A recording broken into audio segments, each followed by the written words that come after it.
Hi అండి, welcome to my channel. అందరు ఎలా ఉన్నారు? బాగున్నారా? మేము కూడా చాలా బాగున్నామండి. ఈరోజైతే చిన్న షాపింగ్కి అయితే వచ్చానండి. అదే దివాళీ కదండి, అందుకనేసి మట్టి ప్రమిదలు తీసుకున్నాం. అలాగే కార్తీక మాసం పూజ కల్లా ప్రమిదలు కావాలనేసి తీసుకోవడానికి అయితే బయటకు వచ్చానండి. ఇవి వచ్చేసి మా ఇంటికి దగ్గరలోని ఫుట్పాత్ పైన పెట్టారండి, అక్కడికి వెళ్ళాను.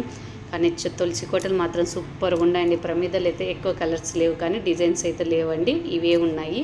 కానీ వీటిలోనే నేనైతే కొన్ని తెచ్చుకున్నానండి. మట్టి ప్రమిదలు అయితే ప్రతి ఇయర్లీ కొత్తవి పెట్టేస్తానండి. కార్తీక మాసం అయిపోయేంత వరకు ప్రమిదలలోనే దీపం కూడా పెడతానండి. ఇంట్లో దీపం కుందులు తీసేసి ఇవే కొత్తవి పెట్టేసుకుంటానండి. అందుకనేసి పూజ గదిలోకి అయితే ఇవి తెచ్చుకున్నానండి. స్టాండ్లు ఎక్కటి ఉండేటివి నాకు వచ్చేసి జత 30 లాగా ఇచ్చారండి. ఫస్ట్ 60 చెప్పారు, కానీ 30 లాగానే ఇచ్చారండి. అలాగే ప్రమిదలు కూడా తెచ్చుకున్నాను. ఒక 4 రకాలైతే ప్రమిదలు కూడా తెచ్చుకున్నానండి.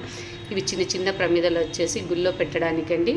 మనం ప్రతి సోమవారం గుడికి వెళ్తాం కదా, అక్కడ పెట్టడానికి స్టార్ ప్రమిదలు కూడా తెచ్చుకున్నానండి. ఓకే, వీడియో నచ్చితే లైక్ చేయండి. అందరికీ మరొకసారి హ్యాపీ దివాళీ.